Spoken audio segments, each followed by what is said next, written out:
యోబు 21వ అధ్యాయం. యోబు స్నేహితులతో విభేదించడం. అప్పుడు యోబు ఇలా జవాబిచ్చాడు: మీరు నా మాటలు శ్రద్ధగా వినండి. నా మాటలు విని నన్ను ఆదరించకపోయినా సరే, నా మాటలు వింటే చాలు. నాకు అనుమతి ఇస్తే నేను మాట్లాడతాను. నా మాటలు విన్న తర్వాత మీరు నన్ను ఎగతాళి చేస్తారేమో. నేను మనుషులకు విన్నపం చేయడం లేదు. నేనెందుకు ఆతృత చెందకూడదు?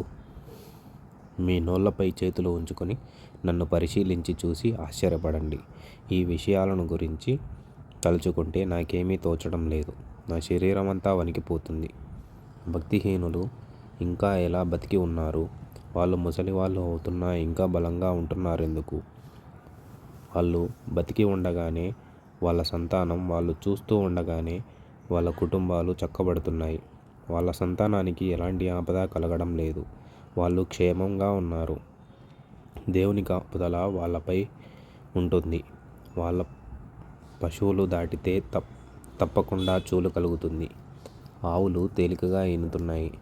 వాటి దూడలు పుట్టగానే చనిపోవడం లేదు. వాళ్ళ పిల్లలు గుంపులు గుంపులుగా బయటికి వస్తారు. వాళ్ళు ఎదుగుతారు. వాళ్ళు ఎగురుతూ గంతులు వేస్తారు. వాళ్ళు తంబుర, తంతి వాయిద్యం వాయిస్తూ గొంతెత్తి పాటలు పాడుతూ సంతోషిస్తారు. వాళ్ళు సుఖంగా తమ రోజులు గడుపుతారు. అయితే ఒక్క క్షణంలోనే పాతాళానికి దిగిపోతారు. వాళ్ళు, నువ్వు మాకు అక్కర్లేదు, నువ్వు బోధించే జ్ఞానయుక్తమైన సంగతులు మేము వినం అని దేవునితో చెబుతారు. మేము సేవించడానికి సర్వశక్తుడైన ఆయన ఎంతటి వాడు? మేము ఆయనను వేడుకుంటే మాకు ఒరిగేదేమిటి అని వాళ్ళు అడుగుతారు. వారి ఎదుగుదల వాళ్ళ చేతుల్లో లేదు. భక్తిహీనుల తలంపులు నాకు దూరంగా ఉండుగాక. భక్తిహీనుల దీపం ఆరిపోవడం తరచుగా జరుగుతుందా? వాళ్ళ మీదకి విపత్తులు రావడం చాలా అరుదు కదా.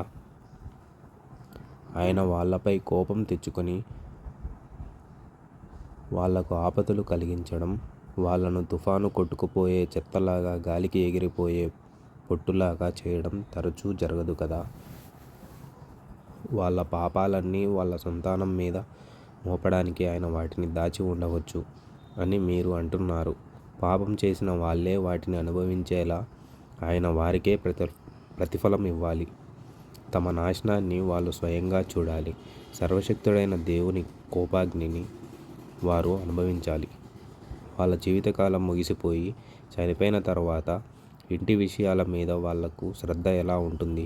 దేవునికి జ్ఞాన వివేకాలు నేర్పించేవాడు ఎవరైనా ఉన్నారా? ఆయన పరలోకంలో ఉండే నీతిమంతులకు తీర్పు తీర్చేవాడు గదా. ఒకడు సమస్త సుఖాలు అనుభవించి మంచి ఆరోగ్యం, నెమ్మది కలిగి జీవించి చనిపోతాడు. అతడి కుండ నిండా పాలు పొర్లుతాయి.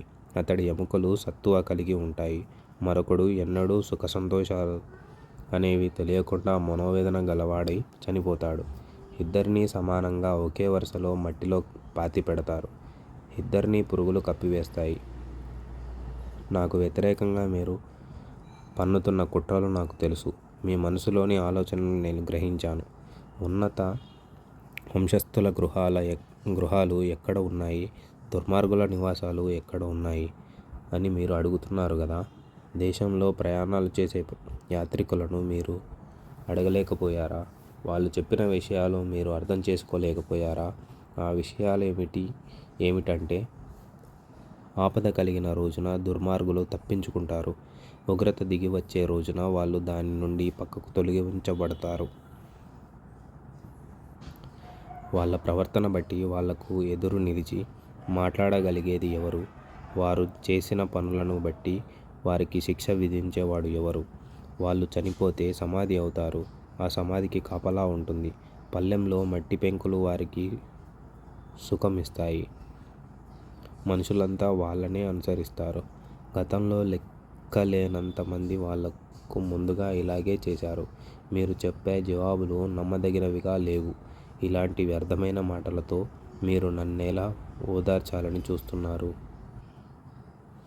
యోబు 22వ అధ్యాయం. ఎలీఫజు. అప్పుడు తేమాను వాడు ఎలీఫజు ఇలా జవాబిచ్చాడు: మానవ మాత్రులు దేవునికి ప్రయోజనకారులవుతారా? కారు. బుద్ధిమంతులు తమ మట్టుకు తామే ప్రయోజనకారులు. నువ్వు నీతిమంతుడవై ఉండడం సర్వశక్తుడైన దేవునికి సంతోషమా? నువ్వు యథార్థవంతుడివై ప్రవర్తించడం ఆయనకు లాభకరమా? ఆయన పట్ల భయభక్తులు కలిగి ఉన్నందువల్ల ఆయన నిన్ను గద్దిస్తాడా? నీ భయభక్తులను బట్టి ఆయన నీతో వ్యాజ్యమాడతాడా? నీ చెడుతనం గొప్పది కాదా? నీ దోషాలు మితిలేనివి కావా? ఏమీ ఇవ్వకుండానే నీ సోదరుల దగ్గర నువ్వు తాకట్టు పెట్టుకున్నావు. వస్త్రహీనుల బట్టలు తీసుకున్నావు. దాహంతో సొమ్మసిల్లిన వారికి నీళ్ళియ్యలేదు. ఆకలిగొన్న వాడికి అన్నం పెట్టలేదు. బహుబలం గలవాడికే భూమి లభిస్తుంది. గొప్పవాడు అనిపించుకున్నవాడు దానిలో నివసిస్తాడు. వితంతువులను వట్టి చేతులతో పంపివేశావు. తండ్రి లేని వారి చేతులు విరగ్గొట్టావు. అందుకే బోనులు నిన్ను చుట్టుముడుతున్నాయి. అకస్మాత్తుగా కలిగే భీతి నిన్ను హడలుగొడుతున్నది. నిన్ను చిక్కించుకున్న అంధకారాన్ని నువ్వు చూడడం లేదా? నిన్ను ముంచెత్తబోతున్న ప్రళయ జలాలను నువ్వు చూడడం లేదా? దేవుడు ఆకాశమంత మహోన్నతుడు కాడా? నక్షత్రాల ఔన్నత్యాన్ని చూడు. అవి ఎంత లోతులో ఉన్నాయి. దేవుడికి ఏమి తెలుసు? గాఢాంధకారంలో నుండి ఆయన న్యాయం కనుగొంటాడా? దట్టమైన మేఘాలు ఆయనకు అడ్డుగా ఉన్నాయి. ఆయన మనలను చూడలేడు. ఆకాశ గోపురంలో ఆయన తిరుగుతున్నాడు అని నీవు అనుకుంటున్నావు. పూర్వకాలం నుండి దుష్టులు అనుసరించిన మార్గాన్ని నువ్వు అనుసరిస్తావా? తమ కాలం రాకముందే వారు హఠాత్తుగా నిర్మూలమైపోతారు. వారి పునాదులు నదీ ప్రవాహముల వలె కొట్టుకుపోయాయి. మా దగ్గర నుండి తొలగిపో అని దేవునితో అంటారు. సర్వశక్తుడు మాకు ఏమి చేస్తాడులే అంటారు. అయినా ఆయన మంచి మర్యాదలతో వారి ఇల్లు నింపాడు. భక్తిహీనుల ఆలోచన నాకు దూరం అగుగాక. నీతిమంతులు దాన్ని చూసి సంతోషిస్తారు. నిర్దోషులు వారిని హేళన చేస్తారు. మన విరోధులు నిశ్చయంగా పోయారు. వారి సంపదను అగ్ని కాల్చివేసింది అంటారు.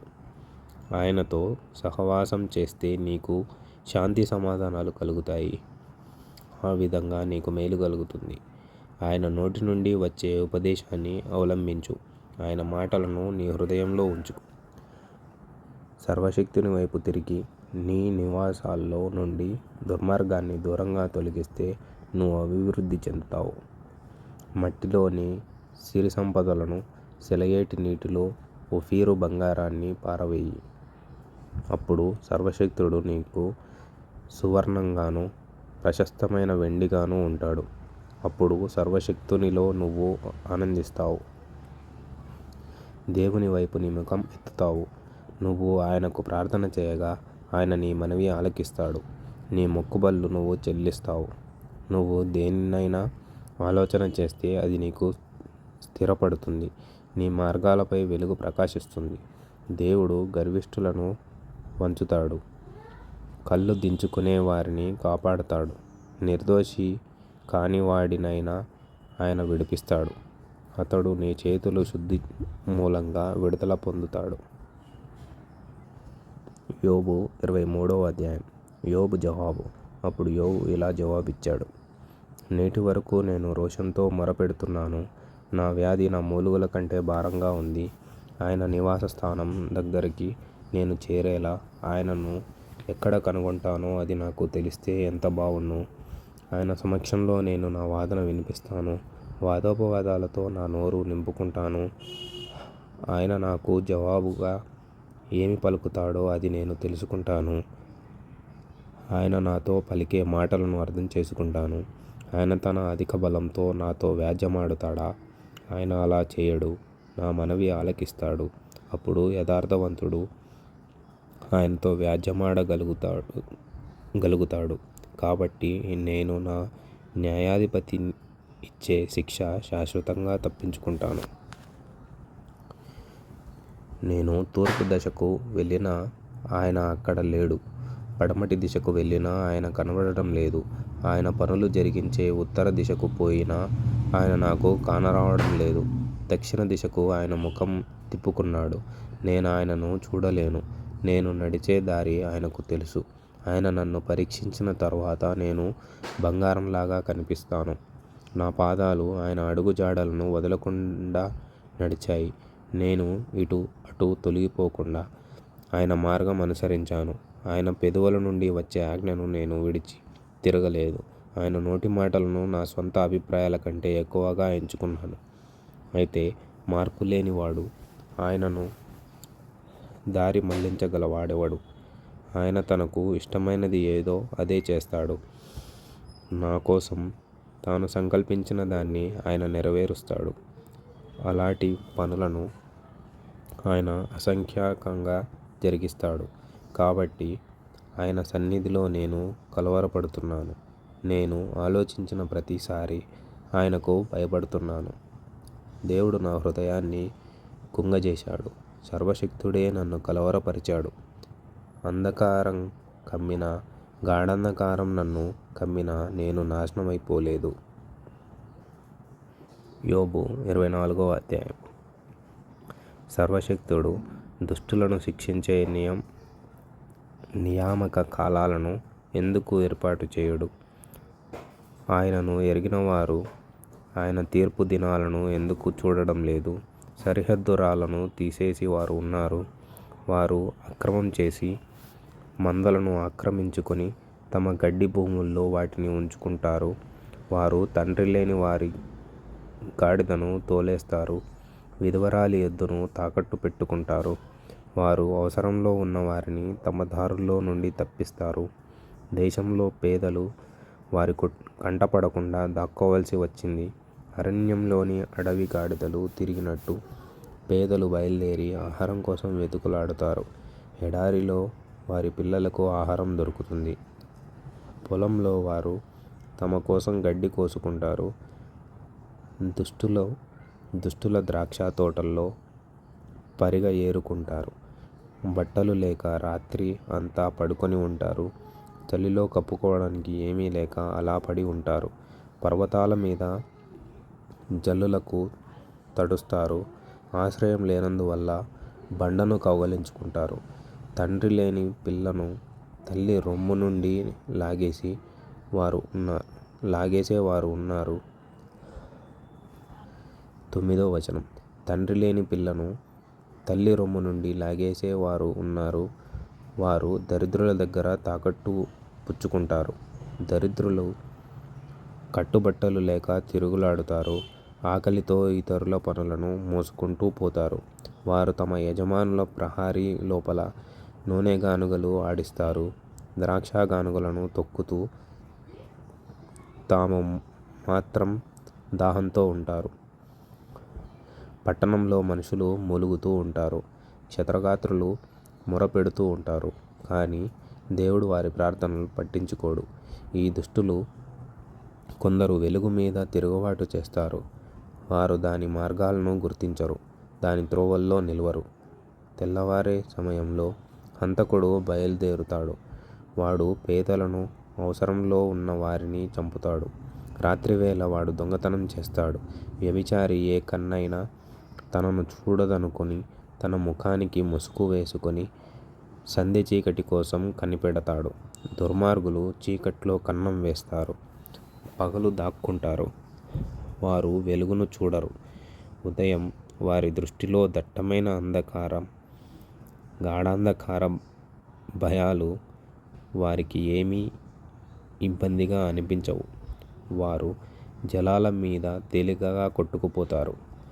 వారి స్వాస్థ్యం భూమి మీద శాపగ్రస్తం. ద్రాక్ష తోటల దారిలో వారు ఇకపై నడవరు. అనావృష్టి మూలంగా, వేడిమి మూలంగా మంచు నీళ్లు ఆవిరైపోయేలా పాపం చేసిన వారిని పాతాళం పట్టుకుంటుంది. వారిని కన్న గర్భమే వారిని మరిచిపోతుంది. పురుగు వారిని కమ్మగా తినివేస్తుంది. వారు మరి ఎన్నడూ జ్ఞాపకంలోకి రారు. చెట్టు విరిగి పడిపోయినట్టు దుర్మార్గులు పడిపోతారు. వారు గొడ్రాళ్లను దిగమింగుతారు. వితంతువులకు మేలు చేయరు. ఆయన తన బలం చేత బలవంతులను కాపాడుతున్నాడు. కొందరు ప్రాణంపై ఆశ వదులుకున్నా మళ్ళీ బాగవుతారు. తమకు భద్రత ఉందిలే అని వారు అనుకునేలా ఆయన చేస్తాడు. దాన్ని బట్టి వారు సంతోషంగా ఉంటారు. కానీ ఆయన కళ్ళు వారి మార్గాల మీద ఉన్నాయి. వారు ఘనత పొందిన కొంతసేపటికి లేకుండా పోతారు. వారు హీనస్థితిలోకి వెళ్ళిపోయి మిగతా వాళ్ళలాగానే కొట్టుకుపోతారు. పక్వం అయిన వెన్నులాగా వారిని కోసివేయడం జరుగుతుంది. ఇప్పుడు ఇలా జరగకపోతే నేను అబద్ధికుడనని ఎవరు రుజువు చేస్తారు? నా మాటలు విలువలేనివని చూపించేది ఎవరు?